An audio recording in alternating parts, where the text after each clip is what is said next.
Good morning students, मैं आनंद शर्मा, प्रवक्ता विद्युत, श्री गोकुल वर्मा राजकीय पॉलिटेक्निक महाविद्यालय भरतपुर। आज विद्युत अभियांत्रिकी के एक महत्वपूर्ण विषय EE 209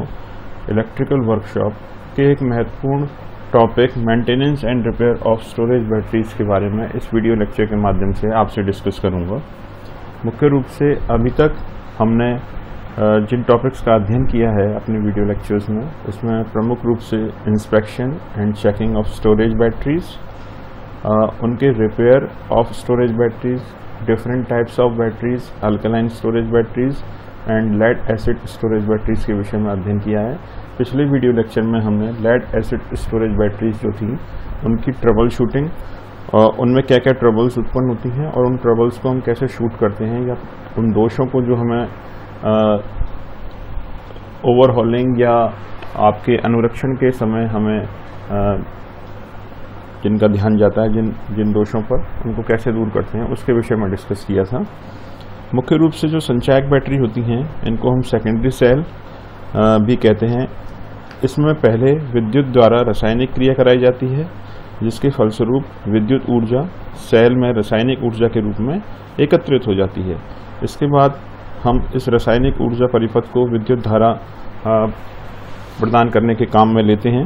दूसरे शब्दों में कहें तो सेल को पहले हम आवेशित या चार्ज करते हैं और फिर इसको हम प्रयोग में लाते हैं। बैटरी में मुख्य रूप से पहले बैटरी को हम चार्ज करते हैं और उसके बाद डिस्चार्जिंग प्रक्रिया के दौरान हम उसको लोड में फीड करते हैं, करंट को जो उसमें डेवलप होता है। तथा जो सेकेंडरी क्रिया में हम क्या करते हैं कि जो हमारी एनर्जी स्टोरेज हुई है उस एनर्जी को हम लोड में काम में लेते हैं। तो प्रथम क्रिया को हम आवेशिंग क्रिया या चार्जिंग क्रिया कहते हैं, और जो सेकेंडरी क्रिया है इसकी या सेकेंडरी जो प्रोसेस है उसको डिस्चार्जिंग एक्शन हम इसको कहते हैं। आज के वीडियो लेक्चर में हम जो अल्कलाइन स्टोरेज बैटरीज हैं उनमें जो दोष हमें अनुरक्षण के दौरान देखने को मिलते हैं, उनके प्रमुख कारण और उनके उपायों के विषय में अध्ययन करेंगे। सबसे पहला जो दोष देखने में आता है अनुरक्षण या इंस्पेक्शन के दौरान वो है कि जो सेल है वो लो आउटपुट कैपेसिटी हमारी शो कर रहा है। प्रमुख कारण इसके जो हो सकते हैं वो है कि हमारा जो इलेक्ट्रोलाइट है वो दूषित हो गया हो। तो ऐसी स्थिति में उसका उपाय ये है कि हम इस इलेक्ट्रोलाइट को बदलें तथा जो प्लेट्स और हमारी जो गैस्केट्स हैं उनका अच्छी तरह से निरीक्षण करें, तथा उसके कारण यदि इलेक्ट्रोलाइट के कारण धारा अगर हमारी जो आवेशन करने के लिए काम में आ रही है वो प्रॉपर नहीं है तो हम प्रयास करें कि उस धारा को प्रॉपर धारा से हम बैटरी को चार्ज करें। लो आउटपुट कैपेसिटी का जो दूसरा प्रमुख कारण हो सकता है वो जो हमारी इलेक्ट्रोलाइट है उसका जो विशिष्ट घनत्व है वो कम होने के कारण भी हो सकता है। ऐसी परिस्थिति में हमें नया इलेक्ट्रोलाइट भर देना चाहिए उसमें, या जो निर्धारित मान तक विशिष्ट घनत्व है हमारा वहाँ तक उसको लाने के प्रयास करने चाहिए, तथा बढ़ी हुई धारा से बैटरी को आवेशित हमें करना चाहिए। एक प्रमुख कारण दूसरा जो हो सकता है वो ये है कि हमारा जो इलेक्ट्रोलाइट है उसका लेवल बैटरी के अंदर कम हो गया हो और जो प्लेटों के ऊपरी सिरों तक हमारे इलेक्ट्रोलाइट देखने में नहीं आ रहा हो। ऐसी स्थिति में जो हमारा इलेक्ट्रोलाइट है उसको उपाय के तौर पर निर्धारित स्तर तक भरिए और निर्धारित मान तक हमें विशिष्ट धारा घनत्व को लाने का प्रयास करना पड़ेगा और बढ़ी हुई धारा से हमें आवेशन करना पड़ेगा। इसके बाद जो एक प्रमुख कारण हमारा जो सेल हमारा लो आउटपुट कैपेसिटी शो कर रहा है वो ये हो सकता है कि जो हमारा सिस्टमेटिक डीप डिस्चार्ज हो रहा है वो लाइट करंट से हो रहा है। तो ऐसी परिस्थिति में हमें बढ़ी हुई धारा से आवेशन देकर इस प्रॉब्लम को हम दूर कर सकते हैं। एक और प्रमुख कारण जो लो कैपेसिटी जिसके कारण सेल की हो सकती है वो है कि सेल बहुत अधिक डिस्चार्ज हो रहे हों, या ये सेल की इंटरनल प्रॉब्लम्स की वजह से भी हो सकता है। तो ऐसी स्थिति में हमें जो सेल हैं उनका हमें डिस्चार्ज टेस्ट करना चाहिए, तथा हमें जो सेल दोषी नज़र आ रहे हों उस डिस्चार्ज सेल टेस्ट के अंदर उन सेलों को हमें बदल देना चाहिए। दूसरी बात जो एक प्रमुख दोष प्रमुख रूप से एल्कलाइन स्टोरेज बैटरीज में हमें देखने को मिलता है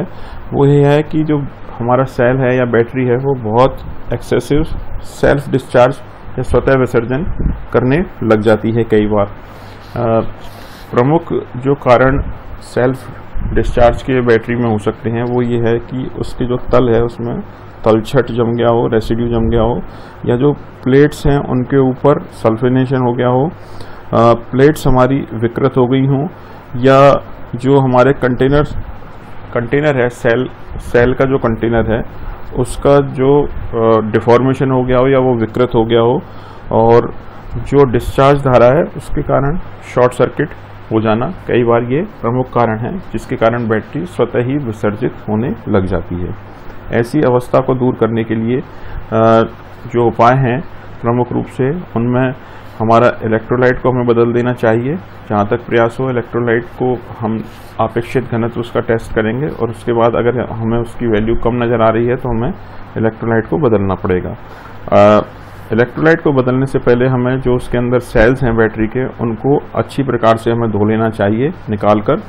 और सेलों के जो बीच में विद्युत रोधन हो रही है उसकी हम जांच करें, और उसमें जो धूल या गंदगी लग रही हो उसको हम साफ कर लें। और पॉसिबिलिटी हमारी ये भी होनी चाहिए कि जो हमारी प्लेट्स विकृत हो गई हैं या जिनका आकार बदल गया है उनको हम बदल दें। इसके बाद कई बार बैटरियों में एक प्रमुख दोष जो देखने को मिलता है वो है कि बैटरी जो हमारी जो सेल है हमारा असामान्य वोल्टता परिपथ पर कम और आवेशन के समय अधिक तथा विसर्जन के समय कम, आवेशन तथा विसर्जन के समय कम, ये असामान्य वोल्टता हमें देखने को मिलती है। ये इसका जो प्रमुख कारण है वो बेसिकली सेल्स का शॉर्ट सर्किट हो जाना होता है। इसमें भी हमें यही प्रक्रिया दोहरानी पड़ेगी कि हम इलेक्ट्रोलाइट को बदलेंगे तो सेल को निकाल कर अच्छी तरह से धोएंगे, सेलों को अच्छी प्रकार से सुखाएंगे और सेल्स के जो बीच में विद्युत रोधन है उसकी जांच करेंगे, धूल और गंदगी को हटाएंगे, और हमारी जो प्लेट्स विकृत हो गई हैं या जिनका आकार बदल गया है उनको